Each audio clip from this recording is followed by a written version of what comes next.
Hello and welcome to Business Lunch. I'm Nisha Podar and with me as always is my co-anchor Pavitra Parekh. Pavitra, good afternoon. So markets started on a good note in the morning, but has found it difficult to really hold on to the positions that it really began on, but nothing to really talk about when it comes to the tentativeness as well as the flatline approach that the market is taking at the moment. So Nifty 50 on the flatline at the moment, 18,189. One can take consolation from the fact that it's holding way above the 18,000 mark, and that particular level seems to be conquered and being comfortable. But when it comes to Bank Nifty, which hit an all-time record high today, is surviving in the green in an otherwise tepid looking market today. There's no sense of nervousness. They're 0.27% higher in trade at the moment. Mid-cap universe also looking flat but with a red tinge. But advance decline ratio in favor of the advances, with a lot of financials as well as the mid-cap universe not giving a hit on the market, and with Sensex and Nifty being on the flat line. Adani Ports has been one stock in focus, almost 5% up in trade at the moment. Coal India doing very well. ITC, Adani Enterprises also are some of the top gainers at the moment in the markets. Pavitra. Hi Nisha, good afternoon. So like you said, there's definitely been quite a slip from the day's high, around 100 points gone. But where there's no slip at all is the PSU Bank Index. That just continues to charge high. It's around 3.3% in the green as we speak. So a lot of those banks, are just doing well. If you take a look at, for the week, the index is up almost 8%. These are a few of the banks that are doing very well. So do keep your eye out on this space. That is something that we're tracking. A few of the FMCG names, the likes of Britannia, also holding up well. On the downside, it is a lot of the pharma companies, the larger names, which are seeing some cuts. But remember, the key cue now will move to what's going to come through as far as the US CPI print goes. That is on Thursday, and that is what the markets will really be tracking. That's the market action, but we're going to come back to this. First up, let's talk about some individual stocks which are in focus. Hindalco corrects. It is the top loser on the Nifty, down over 4% as its subsidiary Novelis' second quarter numbers disappoint the street.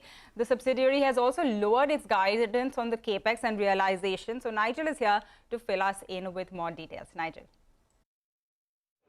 Well, Novelis' numbers were more or less in line. If you're looking at the absolute EBITDA or the EBITDA per ton are from $515 per ton, well, that's par for the course. The problem is that the near-term outlook could be muddled, because the management on the con call, they said that there are some cost headwinds which could pull back the EBITDA by around $75 to around $100 on a per ton basis. So basically now the street is staring at an EBITDA per ton number of around $420 to around $450 per ton. The longer term, though, they are maintaining that trajectory of around $525 per ton, because they say those, the costs will get adjusted accordingly, and that's why 2 quarters down the line, profitability will be back. The other factors that did come out in the numbers were capex was pulled back. Remember, earlier they were guiding for around $1.3 to $1.6 billion. Well, that's got pulled back to sub $1 billion, but some part of the street was already anticipating that. The net debt number continues to remain a little bit elevated. There was no reduction even on a sequential basis. However, in the second half of the year, the management is stating that the working capital will get released, which amounted to around $600 million. So that will be a bit of a relief, and that's why they're guiding for free cash flows of close to around $500 million for FY23. So they're expecting a big recovery in terms of cash flows. Back to you. All right, Nigel, thanks for all that update on Hindalco, but it's a tale of two cities between two metal and mining companies. Let's talk about Coal India, which is having a good day in trade, over 3% up in trade, but this is after performance which was, lower than the street estimates on all counts, sales, EBITDA, as well as profits for the second quarter for this particular company. So below estimates numbers, but it seems that the announcement of an interim dividend is really boosting the stock. Nigel, take us through the prospects of this company, the performance analysis, as well as the stock movement. Well, that's right. For Coal India, it seems the street has taken note of that hefty dividend and brushed aside the numbers, which were a little lower than what, most on the street expected. So on the top line, there was a small miss. The EBITDA number as well, a bit of a miss out there. And the profit number as well did miss estimates. And the key reason was the blended realization came in sub 1,800 rupees per ton, came at around 1,781 rupees per ton. Remember, most on the street were anticipating a number of around 1,850 to around 1,900 rupees per ton. So that was a bit of a miss. The key reason out there is the e-auction volumes. Well, that contributed less than 7% of their total sales. Remember, in the past, it contributed around 11, 12, 15%. Also, lower contribution coming in from the e-auction segment, which is the profitable part of their business. And realizations out there had spiked up big time. The other factor that played out was costs are higher. Employee cost was higher on a year-on-year as well as on a sequential basis. So we need to wait by for management clarity as to how much of it was provisions for further wage rate, future wage hikes. That's going to be important. Besides that, you also had the stripping activity, which is a non-cash expenditure. That as well did spike up out there. However, though the numbers were weak, the dividend of around 15 rupees, that's something clearly that the street liked, explains why the stock is doing well. All right, Nigel, thanks a lot for taking us through the details on both Coal India as well as Hindalco. But with that, let's move on and talk about MRF, which is trading with deep cuts. It's down almost 7% now after the margin significantly contracted in the second quarter. So Sonia is here to take us through all the details on MRF. Sonia.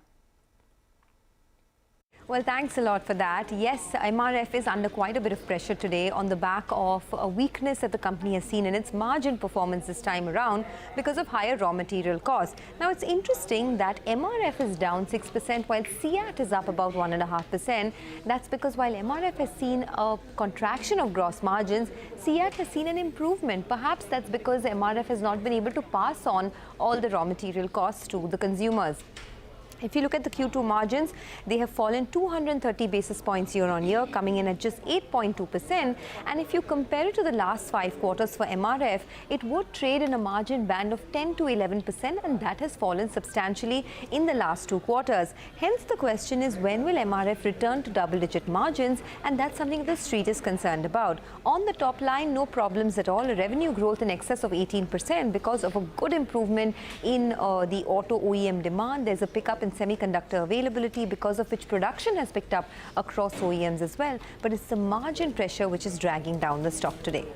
All right. Thanks so much, Sonia, for getting us those details. Flashing on your screens right now, over 7% up on Dhanlakshmi Bank. And take a look at the net profit figures. It's 16 crores, a substantial rise on a year-on-year basis for this particular company. Almost 7% up. And as the numbers trickle in, the market is trying to digest those numbers and stock is adjusting to that. So we'll wait for that. But let's talk about some of the other results and companies' performance. In fact, Dr. Lal PathLabs is under pressure after the margin for the company contracts and the brokerages give a cautious outlook on this particular counter. Earlier today, we got in touch with the management of this company, the CEO at Dr. Lal PathLabs, to understand how the company would really fare going forward and what lies ahead. Listen in. We do believe that, pre-COVID margin levels of 25-26%, normalized EBITDA margins are what we are really, keen to achieve in spite of all the pressures which come into the business. So that is something which we are constantly working towards, on a longer term basis. And that is what we feel comfortable with. We have been tracking competitive pricing, and what we understand is that a lot of them were introductory or promotion prices, which are now slowly being withdrawn or moved upwards. We have seen evidence that the package prices or the one-off test prices, which were at a deep discount, are slowly being inched up to what we believe will be sustainable pricing for all the players. This industry has a very high gross margin contribution the way we look at it, but also a very heavy, what I would call fixed cost structure. So it is not really possible to keep offering very, very low prices without fundamentally altering the value chain of this business. In the absence of any value chain, all the promotional pricing will obviously move out over a period of time, and which is what we really are witnessing at this point of time. All right, that is the management of Dr. Lal. They're saying that they can maintain margins at 25 to 26%. By the way, Ramco Cement's numbers are on your screen. So the revenue has come in a little bit above what the street was estimating. So it is at around 1,783 crores, but the profit is sharply lower this time. So it's 11.5 crores versus the poll of 50 crores. So that is where you're seeing quite a miss. The EBITDA also at 182. So that one has come in significantly below what the street was expecting. Remember, this time, of course, across the board for cement, it's not been a good showing. So not really much of a surprise, but definitely below what the street was also estimating in terms of... Yes, so there is something that the street was factoring in, which the company has not performed on, and it's on the operational front, because the EBITDA and EBITDA margin figures are the ones which are below the estimates, while the revenues are higher. Stock is down 1%. We'll have to see if there is one-time item there, Pavitra, so we'll wait and watch out for that. All right, the stock around 1% lower. It has taken a knock after the results did come through. The other one we're tracking is Jubilant Food. This one is also seeing sharp cuts. It's down around 6% despite what was quite an inline set of second quarter numbers. So Mangalam is here with the fine print. And Mangalam, also tell us what a brokerage is making of the performance. Well, as far as this quarter's numbers are concerned, they were largely in line. However, the street is looking at what took place over the last 3 years and what is likely to take place over the next 1 year, and perhaps as a result of which we are seeing that cut on the stock price in today's trading session. As far as the second quarter is concerned, the revenues at around 1285 crores, largely in line with the street expectations. Also, the net profit, EBITDA at 312 crores. And it was expected that the margins will contract because we have seen inflation in both cheese as well as vegetable prices. And going forward, wheat prices are also on the boil. The net profit, however, was impacted by higher depreciation, which is a non-cash expense, and higher effective tax rate as well. The Domino's like-for-like growth this time around has been 8.4%, and this compares with street expectations of 6 to 8%. And they've added 76 new stores this quarter. Again, here the street was working with a number of around 50 to 60 odd stores, and the management has guided for 250 stores to be added in this year itself. However, it's the non-Domino's business which has the street worried, because while they're looking to open 20 to 30 new Popeye restaurants in the country, the other verticals that they had generated, the kinds of Hong's Kitchen as well as Ekdam Biryani, they have put that on a bit of a pause mode. They're looking at the unit economics before taking a fresh call on expansion out there, and that is where brokerages are worried about. If you take a look at it over the last 3 years, ICICI Securities says that the revenues per store have actually been stagnant, and at the same time, execution in the new brands has utilized management bandwidth with subpar outcome. While they remain constructive on the stock, they've trimmed their target price from 750 to 720 rupees. Jeffries as well says over the last 3 years, the revenue CAGR has been a moderate 9%, and the entire benefit of price hikes that the company has taken has not flown through, primarily because consumers are now down trading. As a result of which, they too have trimmed their EPS estimates by 3 to 4%, but they remain holders on the stock with the target price unchanged at 580 rupees. All right. Thanks so much, Mangalam, for getting us all those important details. And stock to be watched out for after the results announcement is Ramco Cement, and that stock is down 1.5%. It is disappointing on the street estimates, and the net profit figures are also substantially lower on a YOY basis, and on operational front, EBITDA as well as EBITDA margins also substantial downtick there. So we will get you more analysis on that and more results as well as news updates on the other side, but we'll take a quick break on Business Lunch. Stay tuned.